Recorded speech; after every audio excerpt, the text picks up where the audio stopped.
Siapa Kevin Ditz? Jiran kita secara Siapa? rasminya dah dapat pemain warisan terbaru mereka. Kali ni bukan kaleng-kaleng geng. Wow. Pemain ni bermain untuk kelab di Liga Denmark, FC Huh. Copenhagen. Kevin Ditz ni juga pernah bermain untuk kelab seperti Fiorentina, Empoli, VTC, Gila. Feyenoord. Beliau ni merupakan pemain pertahanan tengah yang berusia 28 tahun dan berketinggian 186 cm. Untuk teman-teman Indonesia, adakah dengan kehadiran Kevin ni akan menutup terus ruang untuk Rizky Ridho bermain dengan timnas Indonesia? Beritahu sikit. Okey guys, kita lihat ada yang mengatakan juga, saya ada terbaca juga bahawa Kevin Dick ni akan debutnya yang pertama nanti untuk bersama dengan timnas Indonesia ketika melawan Jepang di GBK pada 15 November ini nanti guys. Wow, ini bagi saya memang cepat iaitu Pak Eric mencari pertahanan yang kelas-kelas A ataupun STY mencari pertahanan kelas-kelas A untuk timnas Indonesia. Tetapi bagi saya, timnas Indonesia sudah mempunyai pertahanan ataupun penjaga gawang yang benar-benar cukup solid bagi saya seperti JIZ, Rizky Ridho, iaitu ditambah lagi dengan Kevin Dick lagi katanya nanti. Sebelum ini pun kita tahu Mes Hilgers pun salah seorang pemain timnas antara yang pertahanan yang sangat mahal di Indonesia guys. Harganya sekitar 7 juta euro harga Mes Hilgers kan. Ditambah lagi dengan iaitu Kevin Dick. Wow, bagi saya ini benar-benar benar-benar Indonesia untuk memberi solidnya pertahanan Indonesia, tetapi seharusnya yang harus ditambah lagi, di-upgradekan lagi untuk timnas Indonesia itu saya lihat pada striker ya. Striker saya rasa timnas Indonesia perlu mencari yang lebih baik lagi selepas ini ya. Kerana apa yang kita nampak sekarang ini, Tom Hyer sudah okey, Tom Hyer sudah ada, sudah okey, dan banyak lagi pemain-pemain yang bagus di timnas Indonesia untuk sebagai striker, tetapi bukannya tidak bagus yang lain itu, cuma untuk penyudahnya itu kurang tepat. Maksudnya kalau terjumpa ataupun ada seorang lagi player yang sangat bagus bagi kita selepas ini untuk timnas Indonesia sebagai striker, ini benar-benar untuk bagi saya 100% Indonesia bisa lolos ke Piala Dunia 2026 guys. Dan katanya tadi Rizky Ridho, kalau sudah ada Kevin Dick, mungkin Rizky Ridho sudah tidak menjadi pemain inti.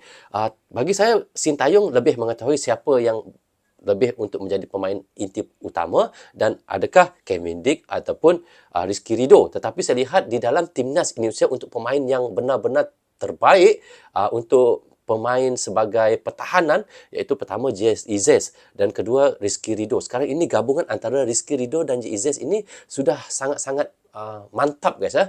Jika digantikan dengan Kevin Dick, saya fikir JIZ akan memerlukan masa untuk dia punya serasian ya untuk antara JIZ dengan Kevin Dick ini guys. Bagaimana pandangan kalian guys? Okey, next kita tengok video.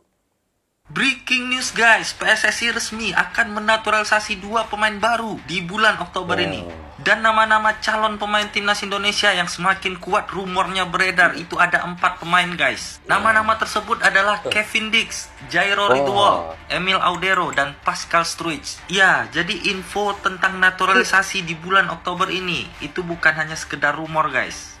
Karena info naturalisasi ini langsung disampaikan oleh anggota EXO PSSI, yaitu Pak Arya Sinulinga. Pak Arya Sinulinga mengatakan bahwasanya benar di bulan Oktober ini akan ada pemain yang akan menjalani proses naturalisasi. Di mana nama yang sudah hampir fix akan dinaturalisasi PSSI di bulan Oktober ini, yaitu adalah Jairo Ridho. Karena seperti yang kita lihat, Jairo Ridho itu udah memasang bendera Indonesia guys di akun media sosialnya. Dan itu udah menjadi seperti kode untuk fans timnas Indonesia yang penasaran bahwasanya dirinya memang akan dinaturalisasi di bulan Oktober ini.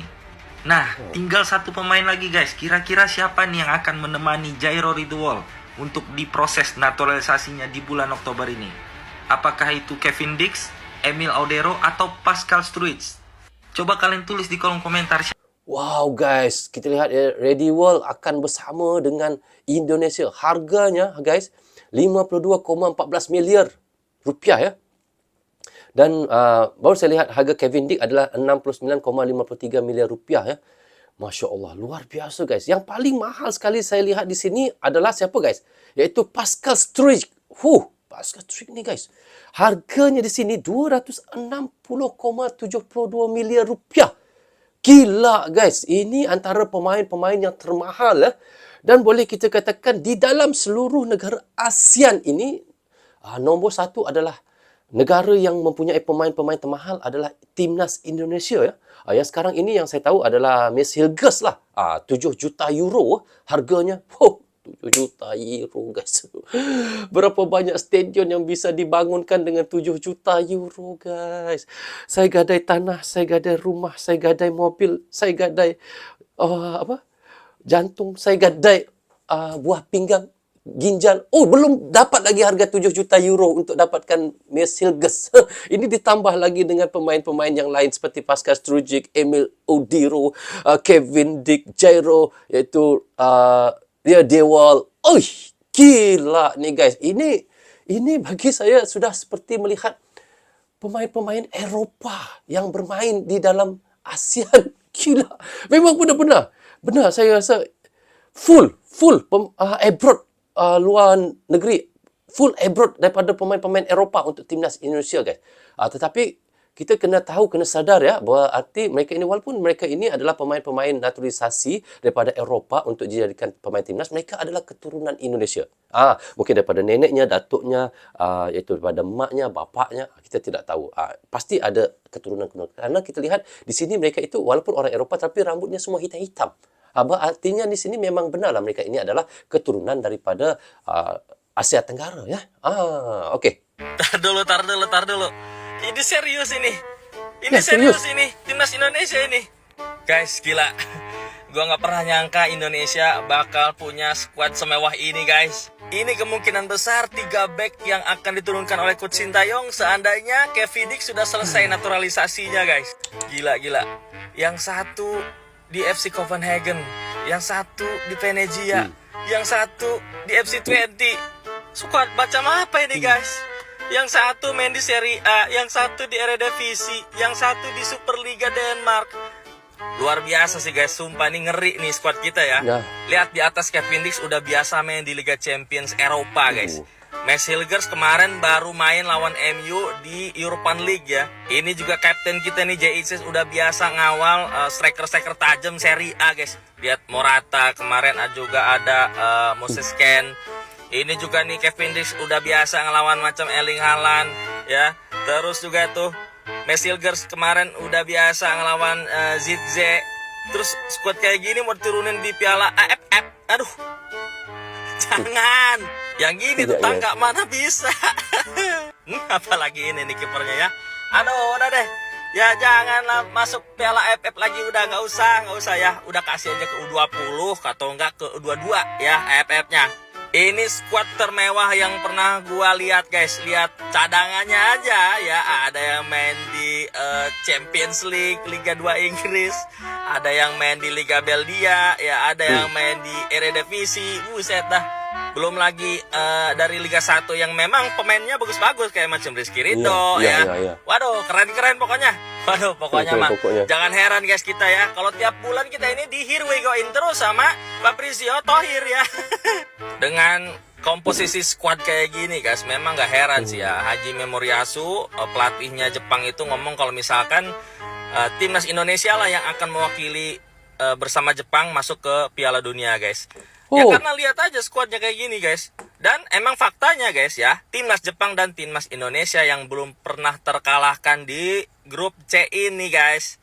Oke lah, segitu aja video gua kali ini ya. Jangan lupa follow gua guys. Oke guys, ini adalah video yang lama ya sebelum perlawanan antara timnas Indonesia dengan China. Memang benar ketika kita lihat dengan Arab Saudi, Australia, kemudian dengan Bahrain, Indonesia tidak ada pernah kalah ya. Tapi dengan China, Indonesia sudah ada kalah, iaitu 1-2.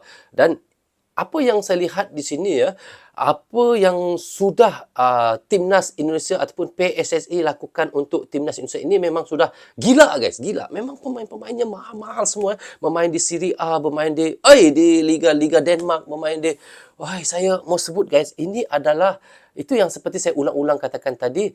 Kalau pemain-pemain ini bermain di Piala AFF memang tidak cocok guys. Memang saya tahu STY memang tidak akan menurunkan pemain-pemain ini untuk di AFF. Pasti STY akan menurunkan pemain-pemain yaitu pemain U20, U23 ya, untuk bermain di AFF. Karena kita tahu AFF itu memang adalah ajang yang sangat penting juga untuk kita di ASEAN. Bukan tidak penting ya. Ada orang kata AFF itu tidak penting untuk timnas Indonesia. Sebenarnya masih penting. Masih penting lagi ya.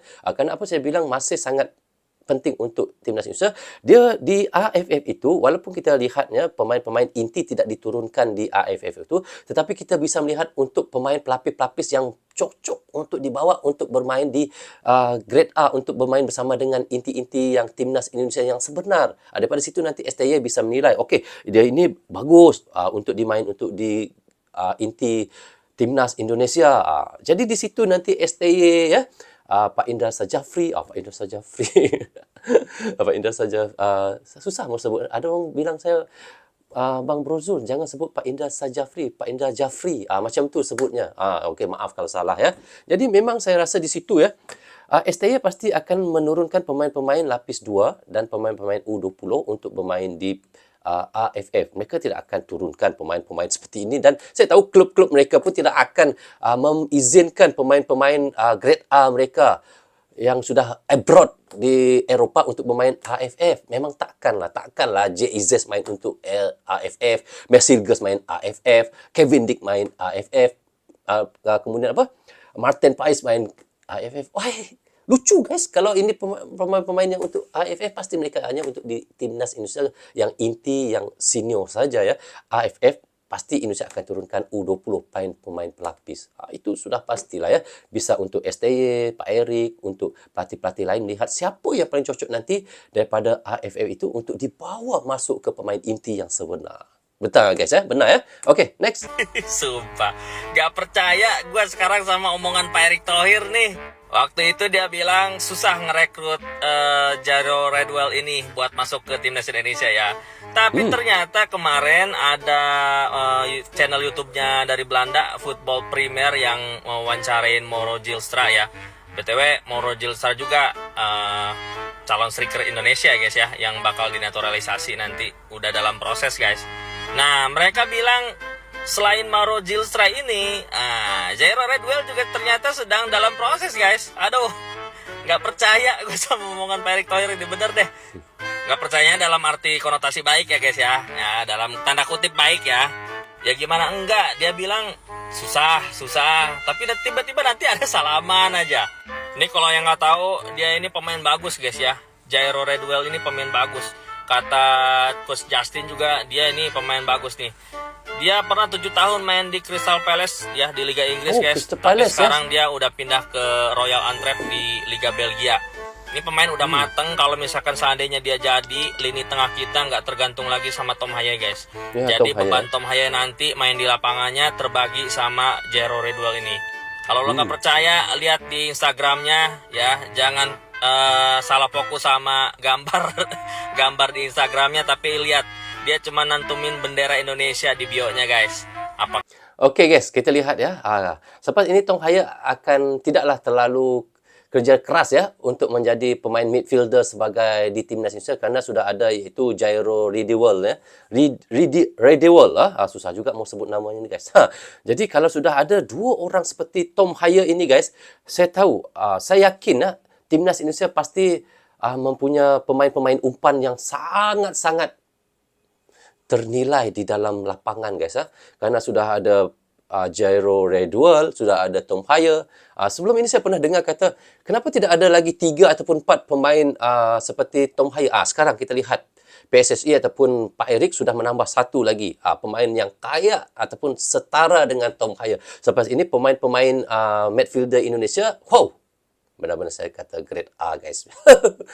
Hai, saya tidak tahu lagi. Cuma lepas ini, cuma saya haraplah lepas ini timnas Indonesia ada menemui pemain striker yang tajam, benar-benar tajam guys. Itu yang kita harapkan ya. Okey guys, dengan apa yang kita reactionkan tadi, kita lihat perjalanan timnas Indonesia menuju ke Piala Dunia adalah impian yang telah lama dinantikan oleh jutaan penggemar sepak bola di seluruh Nusantara. Dan saat ini PSSI di bawah pimpinan Erick Thohir bekerja keras untuk mewujudkan impian tersebut dengan melakukan berbagai terobosan. Dan salah satunya guys adalah pencarian talenta berdarah Indonesia yang bermain di Eropah dan Belanda. Dan langkah ini diambil demi memperkuat timnas Indonesia dan meningkatkan kualitas pemain hingga mencapai standard internasional. Dan apa yang kita nampak sekarang ini, sejak timnas Indonesia menjadi satu-satunya negara di ASEAN yang berhasil lolos ke putaran ketiga Piala Dunia, iaitu upaya ini semakin intensif di bawah arahan pelatih STY, dan PSSI tidak hanya memaksimalkan potensi pemain lokal tetapi juga mulai menaturalisasikan pemain keturunan Indonesia yang berkarya di luar negeri ataupun abroad, dan upaya ini diharapkan mampu membawa Indonesia menjadi tim yang kompetitif di level dunia dan membawa bendera